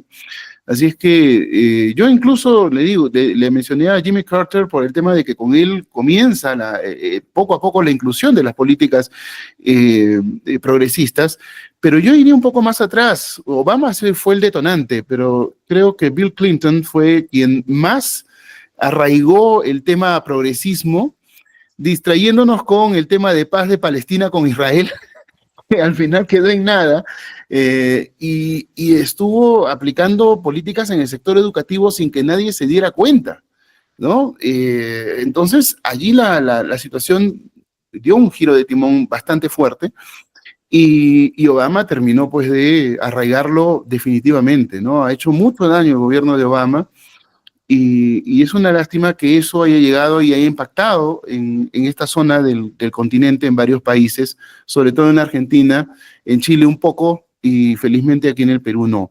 ¿Cuál sería su análisis, para ya cambiar de tema general, acerca de por qué este tipo de políticas internacionales de dominación global, básicamente, porque así lo interpreto yo, no sé si lo interpreta usted así también, no hayan pegado aquí en el Perú? Ideología de género, lenguaje inclusivo, etcétera, no calen y no estén próximos a calar en nuestra sociedad. Mira, antes de tocar ese tema, Luis, yo quisiera mencionar que en Estados Unidos hay enormes intereses en preservar un estado de cosas, ¿no? En preservar esto. Y Trump ha sido muy frontal, y ha desafiado a todos los medios de prensa, inclusive a los pudientes de Silicon Valley, ¿no? Que apoyan con muchos recursos. La señora Kamala Harris, creo que en 2 semanas recolectó más de $1.000 millones de apoyo en campaña. Y si a eso le sumas tú los 2 atentados que ha tenido Trump contra su vida, hablamos de que hay muchísima gente y mucho poder oculto que eso apoya esta ideología woke, esta cultura woke. Entonces, Trump va a hacer un cambio radical y va a implementarlo, pero lo primero que tiene que hacer es proteger su vida, porque por lo que yo he podido percibir allá, como que se la tienen jurada, y no sé si lo dejen gobernar, ojalá que lo dejen gobernar, pero que va a tener atentados. Ojalá no haya más, ¿no? Ojalá no haya más y pueda tener un periodo de gobierno en paz y tranquilidad. Ahora, en el Perú, bueno, yo creo que en el Perú tenemos demasiados problemas y hay minorías que creo que nosotros le damos espacio, ¿no? Le damos espacio. También en algún momento desde el Congreso han querido imponernos, pero bueno, la gran mayoría de Perú no cree, pues, o sea, las minorías tienen que ser respetadas, ¿no? La minoría de cualquier naturaleza, yo creo que en eso sí hay que coincidir con el Papa, ¿no? Porque ahora hasta nuestro cardenal está metido en temas políticos. Pero con el Papa estoy de acuerdo cuando digo que nosotros, ¿quiénes somos nosotros para juzgar la conducta o la naturaleza de cada persona, ¿no? Pero de ahí a que esa minoría quiera imponerte a la gran mayoría condiciones para que tú seas igual que él, para que te operes, o para que a los niños, como en Estados Unidos estaba pasando, que a los niños desde chiquitos le están hablando que qué sientes y mejor si no sientes puedes operarte. Eso es increíble e inaceptable, ¿no? Yo creo que en nuestra sociedad somos todavía de una forma conservadores, somos católicos en gran mayoría, y si no somos católicos, creemos en Dios en casi la totalidad. Hay muy pocos que son ateos, pero yo creo, me hace acordar un artículo que acaba de publicar hace una semana en Expreso, Crimen y Castigo, de Fyodor Dostoyevsky, y de qué manera el criminal, ¿no? El criminal que asesina a una usurera y se siente realizado por haberse vengado de alguien que generaba usura. Tiene una frase al final del libro que dice: cuando Dios no existe, todo está permitido. Yo creo que en nuestra sociedad, Luis, nosotros somos creyentes. Y si somos creyentes, pues somos de alguna forma conservadores, cuando menos desde la perspectiva religiosa. Y respetamos a las minorías. Tienen todo derecho a existir, pero no a imponer ni en los colegios, ni en las universidades, ni en ningún escenario sus criterios a una gran mayoría que no lo sienten genuinamente como de ellos, ¿no?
Esto es Masa Madre, el podcast más interesante de la televisión guaracina, con invitados el doble de interesantes y con mucho para aprender de ellos. Masa Madre, sábados y domingos de 7 a 9 de la noche, martes y jueves de 9 a 11 de la noche, solo en Canal 3 de Cable Andino.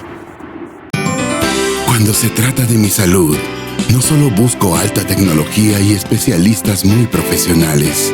Busco confianza, gente que me trate como la persona que soy, que me comprendan, no que me vean como a un cliente.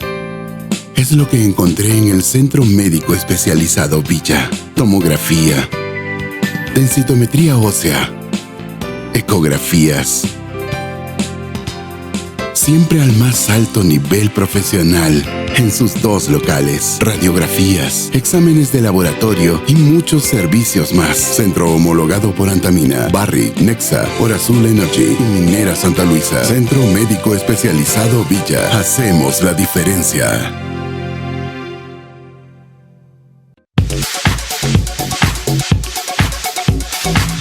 Esto es Happy Dent, el centro odontológico más especializado y con mejor atención en Huaraz. Con tecnología de punta a disposición para todos sus tratamientos. Ortodoncia, endodoncia, odontopediatría, curaciones con luz halógena y mucho más. Niños, jóvenes, adultos y adultos mayores se atienden felices en Happy Dent. Galardonados y premiados por ser los mejores. Happy Dent, tu clínica dental.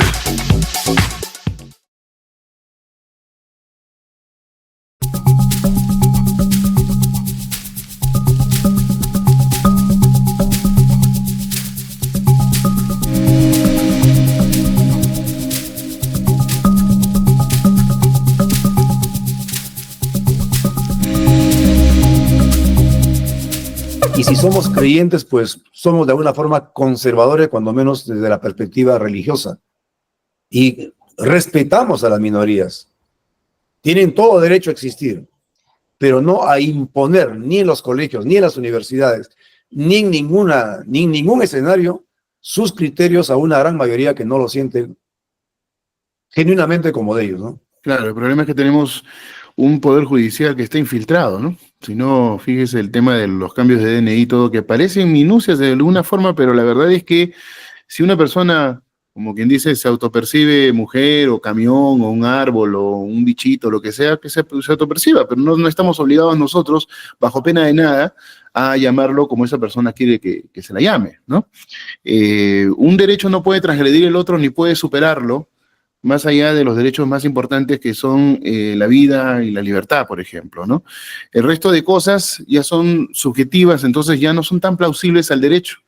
Lamentablemente, el derecho ya tiene demasiadas aristas e interpretaciones, al punto en que, por ejemplo, la Junta Nacional de Justicia se creyó un poder del Estado, ¿no? Y mucha gente defendió esa postura, viajando hasta esas cortes un poco impresentables que tenemos como organismos supranacionales y que nos vienen confundiendo junto con el periodismo. Todo está infiltrado. Hay demasiado granchismo aplicado en nuestro país desde hace mucho tiempo y no tenemos una fórmula para que el grueso de la población comprenda qué es lo que realmente está pasando y por lo tanto advenedizos e impresentables como Antauro Humala tienen posibilidades electorales siempre. Digo como él porque pueden aparecer otros de aquí al futuro, si es que no hay otros por ahí escondidos, y la prueba de que un antisistema o un sujeto que no tiene ni pies ni cabeza como Pedro Castillo terminen en Palacio de Gobierno aparentemente gobernándonos, ¿no? Y eso deviene en una Dina Boluarte, por ejemplo, que no sabemos, la verdad, qué capacidades pueda tener más allá de lo que ha demostrado en cuestiones banales y no tanto gubernamentales. Entonces, estamos en un país plagado de confusión precisamente por eso, porque nadie leyó correctamente el panorama, políticamente hablando, en nuestro país, y la izquierda trabajó a sus anchas. Y hemos tenido de todo de la izquierda, como en catálogo. Hemos tenido terrorismo, todo tipo de infiltración, hemos visto cómo la izquierda se unió con Barrantes Lingán, cómo se separó, hemos visto a los antimineros, tenemos a los progresistas, las ONGs que están infiltradas, los medios también, Poder Judicial, Ministerio Público, etcétera. ¿Qué solución tenemos, general? A ver, fíjate, Lucho, primero yo creo que cuando uno quiere buscar una solución, uno tiene que entender bien el problema, ¿no? Ese es un tema elemental de metodología, ¿no? Nadie en el Perú previó qué iba a pasar con la siguiente generación, a la generación que nosotros hemos vivido contra el terrorismo, donde se perdieron muchos valores. Y se perdió el valor principal, que es la defensa de la vida, el valor de la vida, que es el valor más importante que tenemos los seres humanos. No, nadie ha pensado en eso. Terminó de alguna forma la lucha principal contra el terrorismo, porque todavía siguen vestigios por ahí. Ya. Sin embargo, ¿qué hicimos? ¿Qué hicimos con los 600,000 migrantes que se vinieron a la costa? ¿Los ayudamos en algo? ¿El Estado ayudó en algo? ¿Qué hicimos con aquellos que se arrepintieron? ¿Le hicimos seguimiento para ver dónde están? Y no nos dimos cuenta que se metieron en el Ministerio de Justicia, en el Ministerio Público, o se metieron en el Poder Judicial, o se metieron en las universidades, o en los colegios y escuelas de los niños. No hemos sido capaces de mirar hacia adelante qué va a ser de la siguiente generación. Entonces yo me temo, Lucho, a decir que de alguna forma nuestra sociedad se ha vuelto bastante nihilista. Y cuando digo nihilista me refiero a esa doctrina que no cree en los valores, que ve en los valores camisas de fuerza, ¿no? Y que hay que romper con los valores para ser libres, ¿no? ¿Pero libres de qué?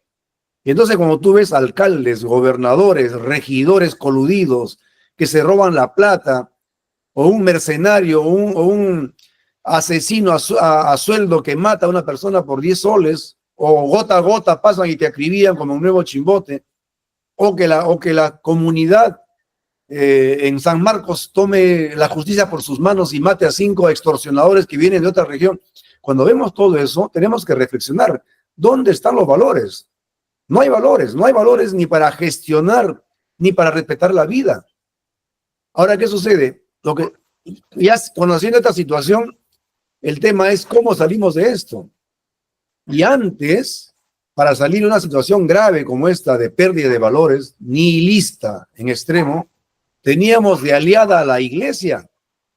La iglesia era una gran aliada. Pero hoy día vemos al cura Barreto, y yo sí digo, cuando yo soy católico, pero que yo siento que no me representa, yendo ante la Corte Interamericana a denunciar que la Junta Nacional de Justicia no ha sido bien elegida. La iglesia metiéndose en temas políticas de Estado. Entonces, ese gran aliado que era la iglesia, prácticamente lo hemos perdido, o la hemos perdido por el momento, porque imagino que en un momento cambiarán. a curas más sensatos, ¿no? Pero por el momento la situación es compleja, Luis, y lógicamente, como dicen los americanos, trash in, trash out, ¿no? Si procesas cosas sin valor, te van a salir resultado cosas sin valor. Y entonces, si tenemos ese insumo social para la política, ¿qué podemos esperar de los políticos? Ahí está la ecuación, ¿no? La ecuación es simple.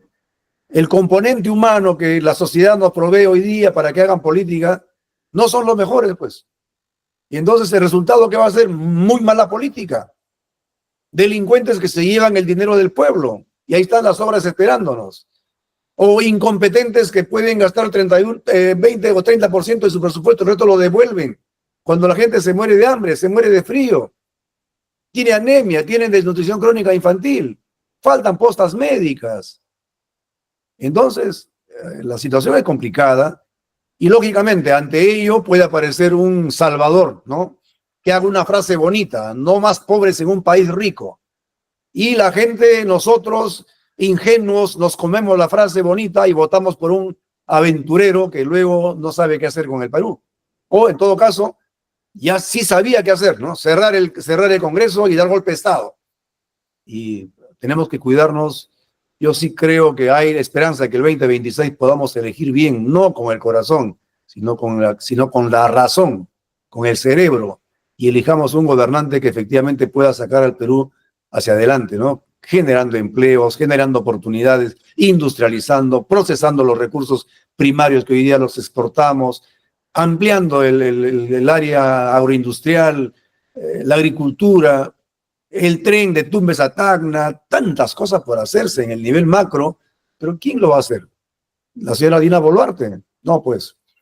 Pedro Castillo, tampoco. Vizcarra, menos. Humala, tampoco. No encontramos un presidente todavía que tenga visión de Estado y que vea todo el tablero de ajedrez. Tenemos presidentes que miran un cuadradito del tablero de ajedrez y ahí se pierde. No ven el conjunto del Perú.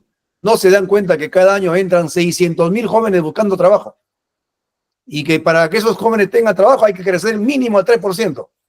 Y cuando crecimos 1 con Vizcarra, 1.5, estamos generando centenares de miles de desempleados, muchos de ellos que se van al crimen. Entonces, nos falta ahí tomar conciencia y darse cuenta que tenemos el poder del voto en la mano. Y nosotros mismos somos corresponsables cuando elegimos a un sinvergüenza o elegimos a alguien que después nos roba.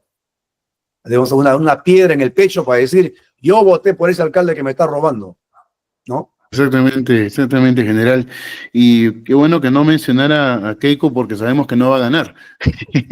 Pero bueno, eso lo digo un poco en broma, pero la verdad es que... Bueno, ahí dicen que un panetón le puede ganar también, ¿no? O sea, sí. Bueno, sí. Pero para mucha gente, la señora candidata que tú mencionas es la candidata adecuada, ¿no? Porque pasa la segunda vuelta y cualquier transeúnte le va a ganar, ¿no? Entonces, por ahí también hay un amoblamiento del escenario que yo creo que esto no es natural, es artificial para que esta señora vaya a la segunda vuelta con alguien que le va a ganar, ¿no? Ahí está. Ponle a cualquiera, pero ahí le ganan, ¿no? Entonces, eso tampoco no debemos dejar que eso pase nuevamente, ¿no? Sí, bueno, ya con lo último de Castillo, ya que le quede claro, ¿no? Que ella no va a ser presidente jamás, ¿no? Así compita sola, pierde contra ella misma y se anulan las elecciones porque no puede haber candidato único. No estamos en Cuba. Pero el detalle es que hasta una mochila le gana, es cierto. O sea, no, ella no ha tomado lectura de esto. Yo pienso que ella se siente un poco monárquica, ¿no? Le toca a ella y ella tiene que ser, en fin. Como quiera que sea. Esa es la realidad, Luis. Yo también siempre me he preguntado, ¿no? ¿Por qué motivo? ¿Qué pergaminos? Es como si pensásemos que en el Perú debería haber una dinastía, ¿no? O sea, porque mi padre gobernó bien y yo tengo el derecho a ser el sucesor. Y eso yo creo que la población lo ha percibido así, ¿no? O sea, la señora podrá tener sus cualidades, sus capacidades, pero no somos pues una monarquía, ¿no? Donde haya herencia, ¿no? Y yo digo, ¿en ese partido no hay gente más capaz? Claro que lo hay. Claro que debe haberlo. En todos los partidos políticos hay gente capaz, pero insisten en la sucesión solamente por el apellido. Y a mí me parece eso muy mal, es un poquito jugar con las expectativas ciudadanas y en el fondo jugar con el Perú, ¿no? Porque nos pueden endosar a un Pedro Castillo, a una Dina Boluarte, y después tenemos que sufrir los 5 años. Completamente de acuerdo. Y lo que yo he postulado desde hace buen tiempo es que gracias al cargamontón, al sabotaje que le hizo a PPK, ha pasado lo que tenemos hasta ahora. O sea, una recatafila de presidentes improvisados, elecciones express y un desastre en nuestro país que no se esperaba solamente por la pataleta de ella. Si ella dejaba a PPK que gobernara bien o mal, nadie sabe qué hubiera pasado, hubiéramos tenido otro presidente. Y no hubiéramos tenido tantos problemas en nuestro país y tanta gente tampoco hubiera fallecido por las protestas y un montón de cosas más que nos han pasado. Yo tengo la idea de que las cosas hubieran sido bien diferentes si ella se hubiera quedado tranquila y empezaba su campaña 2 años antes de que acabe su gobierno PPK y de repente las cosas hubieran sido iguales, hubiera perdido, pero contra un mejor candidato, ¿no? Pienso yo. Pero bueno, ella piensa en ella y lamentablemente hay políticos que tienen esa mentalidad muy enquistada. El tema que aparentemente generó las marchas y las protestas, primero los transportistas, después no sé cuántos gremios más en nuestro país, la última semana general, comenzó por la situación de la inseguridad ciudadana, por el tema del sicariato, etcétera. Al final devino en que se vayan todos, fuera Dina asesina y un montón de cosas más que comenzaron a decir mucha gente que ya no respetó nada porque hablaron de movilizaciones pacíficas y al final te obligaban, so pena de vandalizar tu negocio, de bajarte las llantas a tu vehículo, de que realizara las actividades que estabas presto a realizar. O sea, democracia cero al momento del paro. ¿Qué necesitamos en realidad? Quiero ir al fondo del asunto. ¿Qué necesitamos en cuestión de seguridad ciudadana?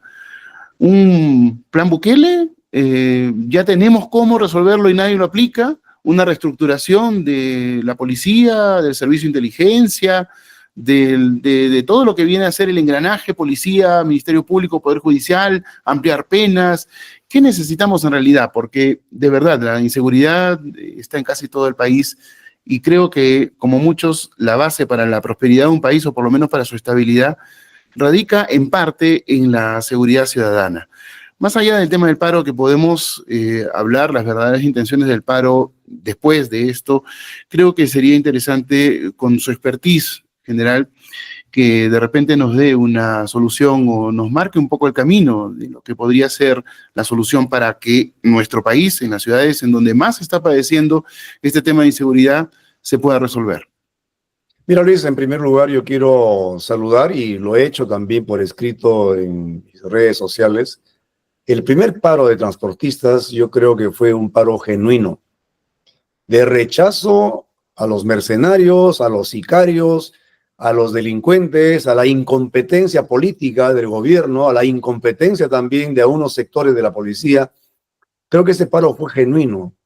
Sin embargo, cuando viene luego y intentan un segundo paro y se pone ya Vizcarra a la cabeza y se pone Verónica Mendoza a la cabeza, eso dejó de ser genuino y fue ya un intento burdo de sabotear a APEC.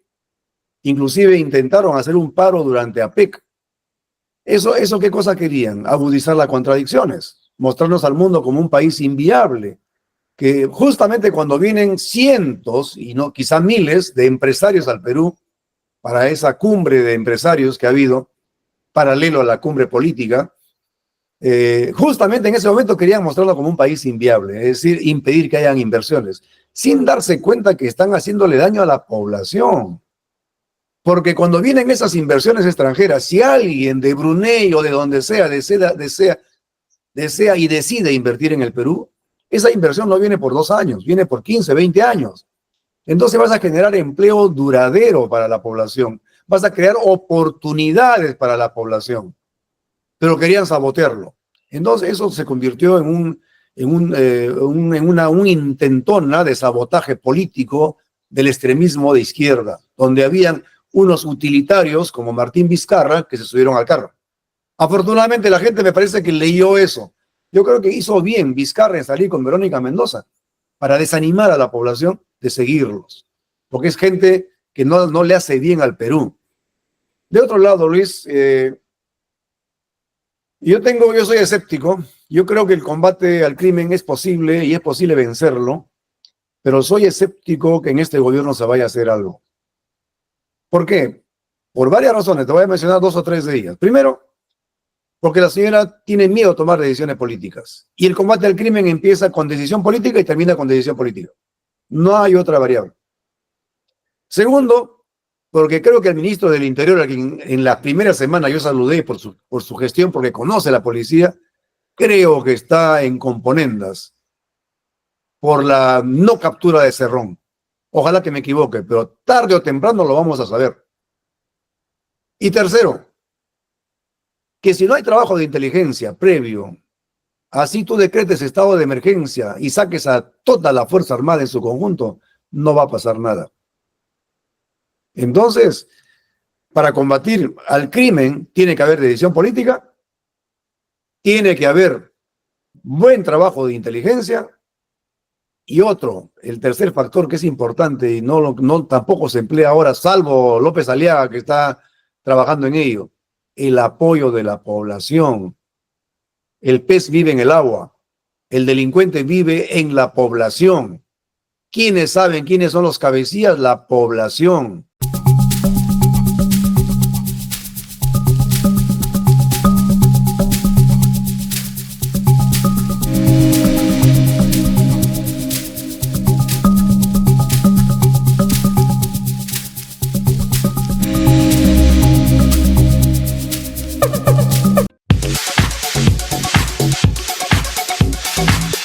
Esto es Happy Dent, el centro odontológico más especializado y con mejor atención en Huaraz. Con tecnología de punta a disposición para todos sus tratamientos. Ortodoncia, endodoncia, odontopediatría, curaciones con luz halógena y mucho más. Niños, jóvenes, adultos y adultos mayores se atienden felices en Happy Dent. Galardonados y premiados por ser los mejores. Happy Dent, tu clínica dental.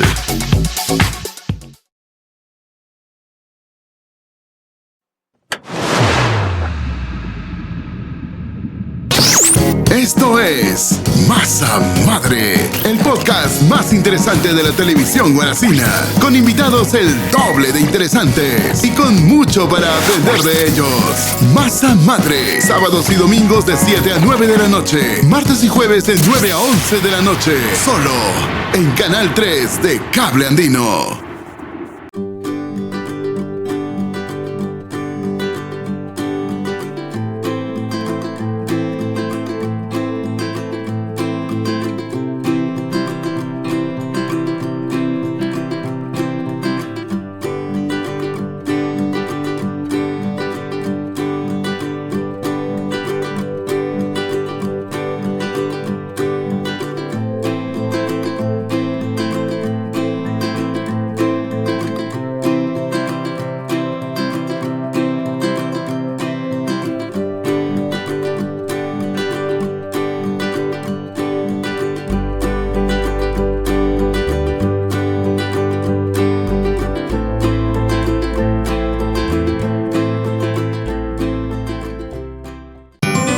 Cuando se trata de mi salud, no solo busco alta tecnología y especialistas muy profesionales, busco confianza.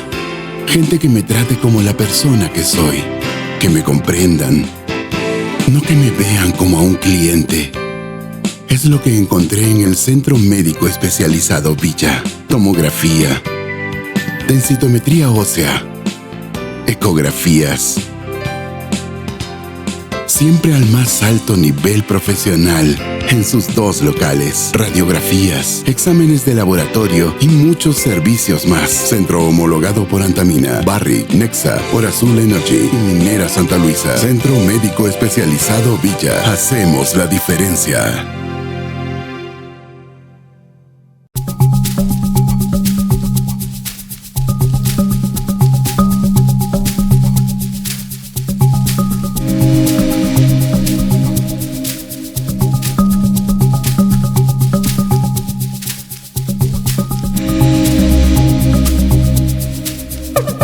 Tiene que haber buen trabajo de inteligencia y otro, el tercer factor que es importante y tampoco se emplea ahora, salvo López Aliaga que está trabajando en ello, el apoyo de la población.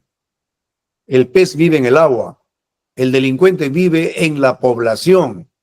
¿Quiénes saben quiénes son los cabecillas? La población. Pero ¿qué mecanismo está empleando el Estado para ganar a la población y la población denuncie y permita la captura de los delincuentes? Muy poco o casi nada. Quien está haciendo y ha organizado una especie de GEIN en la Municipalidad de Lima es López Aliaga, yendo más allá de sus responsabilidades, de sus atribuciones, pero buscando una solución. Pero si no hay inteligencia, si no hay apoyo de la población y no hay decisión política, únicamente lo que se puede esperar de este gobierno, a mi entender, es contención. Van a contener un poco el crimen, pero no vamos a avanzar a cortar las verdaderas raíces. Acuérdate que al crimen que ya teníamos se suma el crimen internacional, el Tren de Aragua, que está en 13 países de Latinoamérica, incluyendo ahora en Estados Unidos.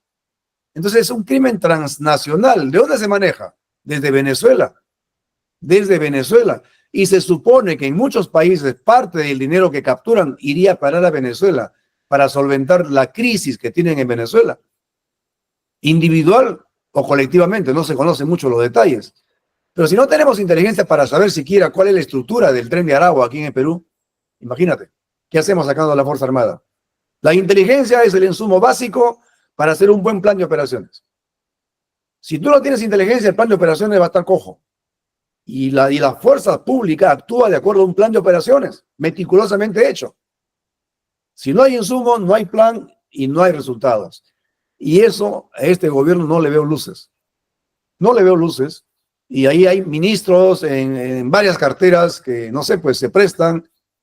Creo que les encanta ser ministros, ¿no? Pero no están dando resultados y no van a dar resultados porque mientras no haya decisión política, todo lo demás, todo el engranaje no se mueve. Claro, es completamente cierto esto, pero también el tema de inteligencia, pues, viene desde la época de, si no me equivoco, Sagasti, que comenzó a hacer cambio de mandos, y después con Castillo limpiaron prácticamente, barrieron con la inteligencia en varias instancias.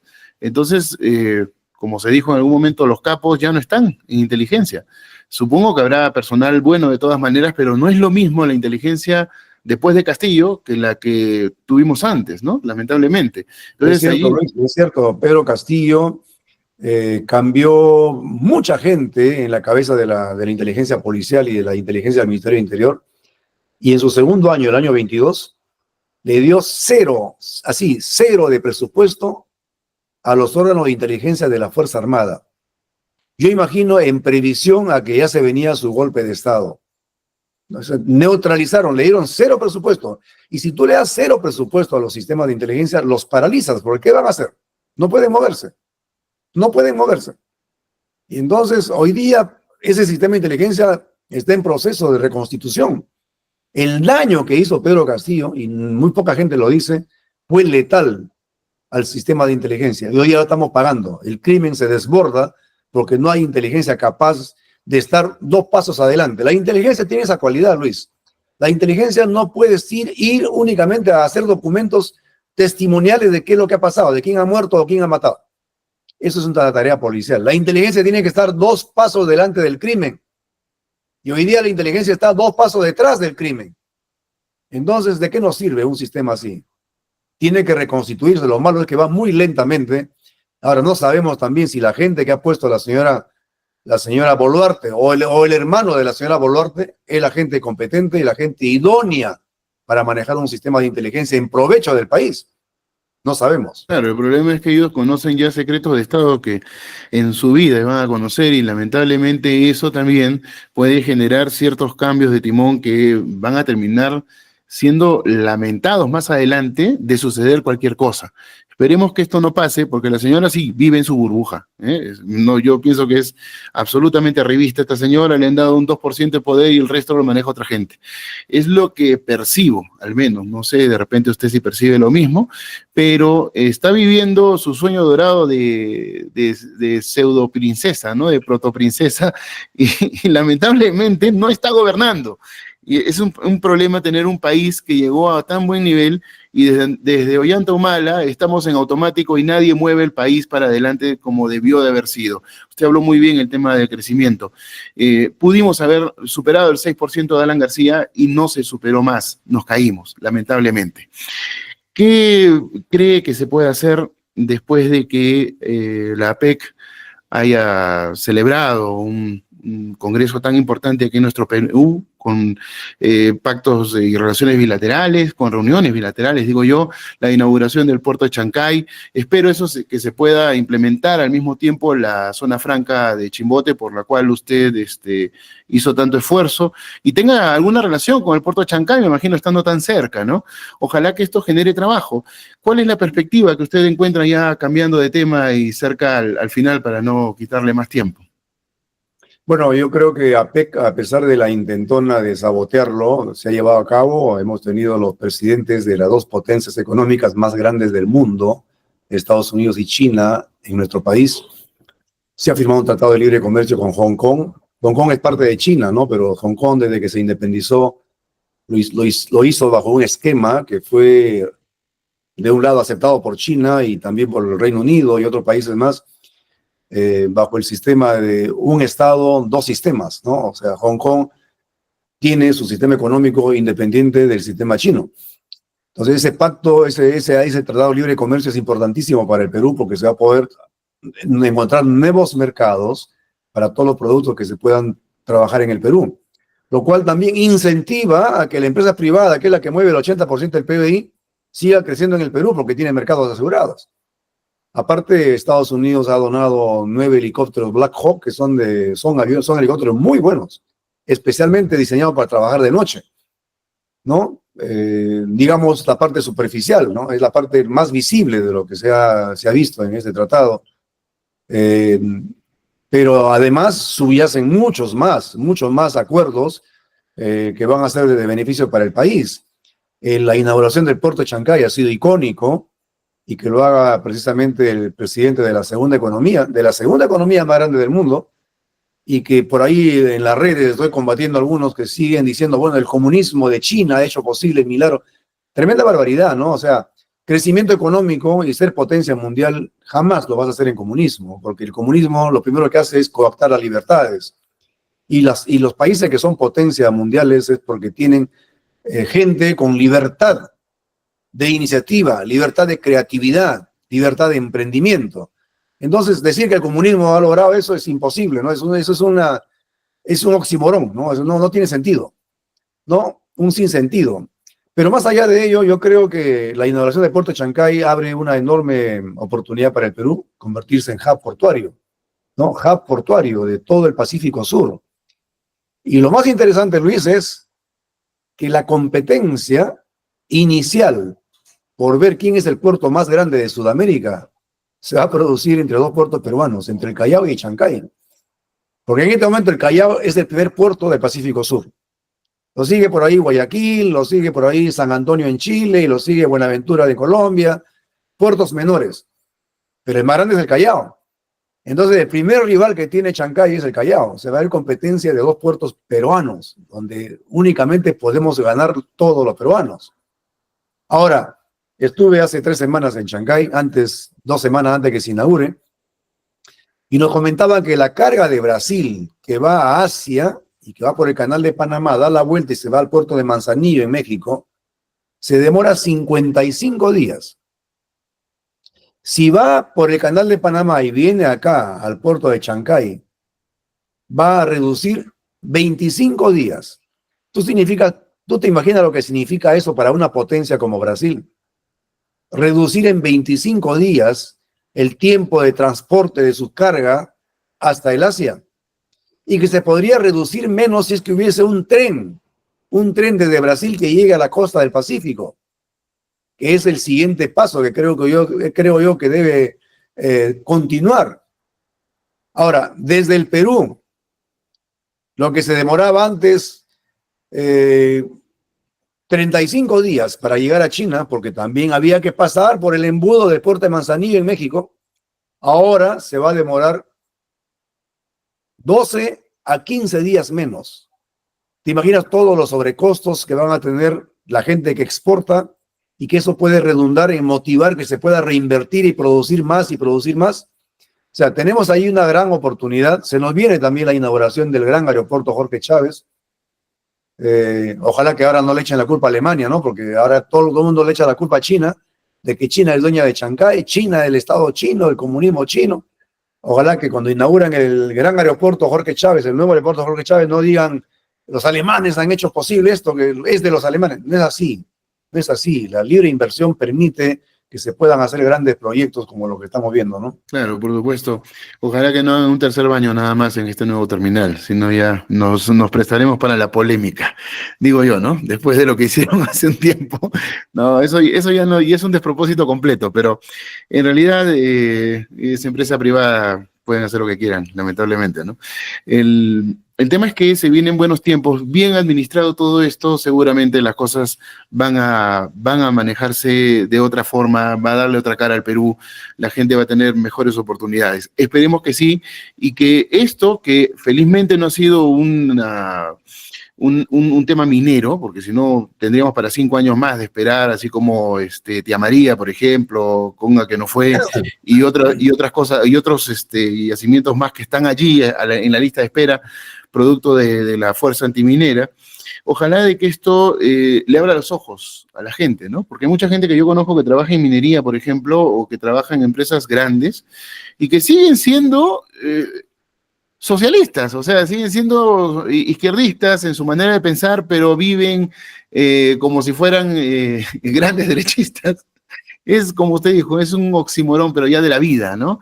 Digamos, gente que tiene un contrasentido en todo, pero busca la forma de seguir colocando piedras en el camino. Y me parece que esa ya se ha convertido en una costumbre para el peruano. Esperemos de que se encuentren soluciones para esto, porque nuestro país y nuestra gente ya no merece seguir siendo castigada de esta manera, ¿no? Por sí misma, porque nadie viene de afuera a castigarnos. Y la cuestión está, creo, en que, no sé si estará de acuerdo conmigo, general, en que lo que falta es que la población participe en política directamente para que salgan nuevos liderazgos. De otra manera, seguiremos con el mismo menú de toda la vida, con los mismos candidatos de siempre y con el mismo resultado de corrupción y de daños a nuestro país, al patrimonio, a nuestro futuro, porque la gente que ya está tiene otro tipo de intereses, con algunas honrosas excepciones, por supuesto. Yo quiero mencionar algo que no le hemos mencionado, Luis, que creo que es importante resaltar. El hecho de que, y muy importante, ¿no? En la Municipalidad Metropolitana de Lima, el alcalde había gestionado donaciones de trenes. Yo lo sabía esto hace más o menos un año. Él estaba gestionando donación de trenes de Estados Unidos. Inclusive se fue a Miami con su plata, y para concretar una donación de trenes. Yo sabía que venían locomotoras, trenes y vagones, pero no sabía la magnitud. Y ahora en esta PEC justamente ha firmado el convenio López Aliaga con americanos para la donación de 20 locomotoras y más de 90 vagones. Locomotoras que están actualmente en funcionamiento en Los Ángeles. Esas 20 locomotoras, esos 20 trenes, mejor dicho, vienen al Perú y el Perú va a pagar únicamente $24 millones para transportarlos desde California hasta Lima. Y luego hay que montarlos en los rieles que tenemos que van hacia la ciudad de Huancayo y emplearlos para la ruta del Callao a Chosica. La gente que se mueve de Chosica a Lima a trabajar se demora, Lucho, 4 horas en la mañana y de repente 3 horas en la noche porque vuelve tan tarde que ya no hay tráfico. Pero son 7 horas de tu vida que te demoras ahí para trasladarte.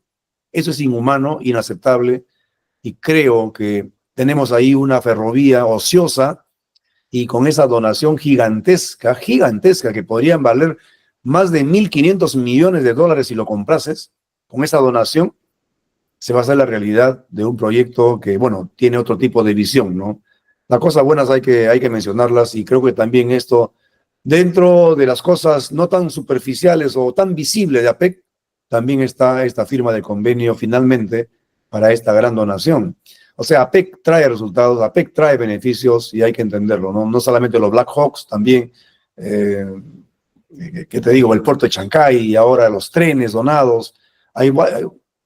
Cuando hay este tipo de reuniones, salen cosas buenas para el país y hay que aprovecharlas. Pero también tiene que encontrar gente capacitada, lista para aprovechar las oportunidades, ¿no? Por supuesto, general. En realidad esto, digamos, son algunos golpes que se están dando en política y que la prensa se está encargando de no promocionarlos tanto, porque en realidad esto hay que decirlo, yo tengo que estar al medio en este caso, pero hay que decirlo, la prensa caviar se ha encargado de golpear a López Aliaga desde que empezó la gestión, sin tomar en cuenta que él lo que hizo fue, como más o menos lo estaba haciendo Milei para hacer un paralelo, reordenar la casa, ¿no? Con todos los desajustes que hubo en la Municipalidad Metropolitana de Lima, era necesario hacer toda una reingeniería económica.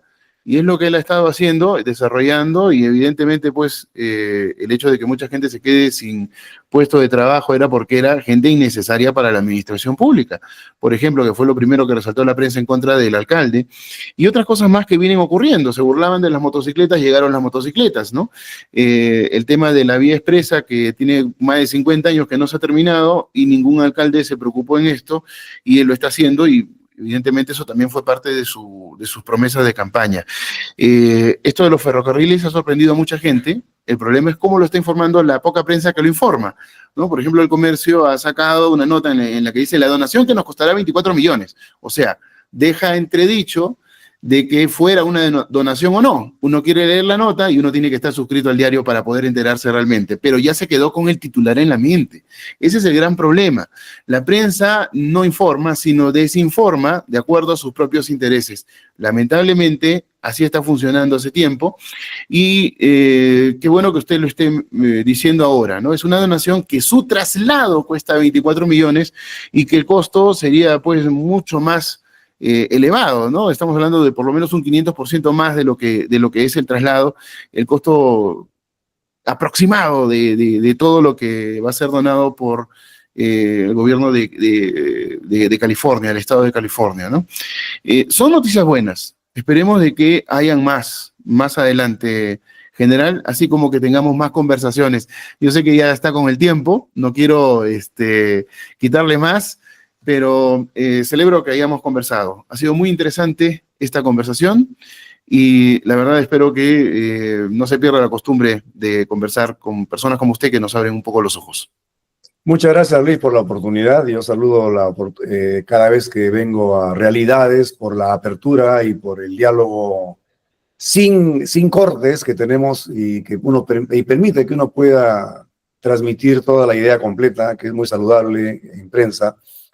Te agradezco mucho por la oportunidad. También saludo tu nuevo programa, que lo estuve viendo y me parece muy interesante. O sea, es decir, estamos creciendo en prensa y eso es muy importante. Un abrazo a la distancia y espero pronto poder saludarte en Huaraz. Y a toda tu audiencia, un abrazo fraterno. Un gusto haber compartido contigo. Muchas gracias, general. Muy amable de su parte. En realidad, nunca interrumpimos a los invitados cuando están dando sus respuestas. Es importante que la gente se informe tal cual. Y bueno, gracias nuevamente. El general de retiro, Otto Gibovich, quien también fue jefe del Comando Conjunto de las Fuerzas Armadas y ex congresista de nuestra región, estuvo con nosotros.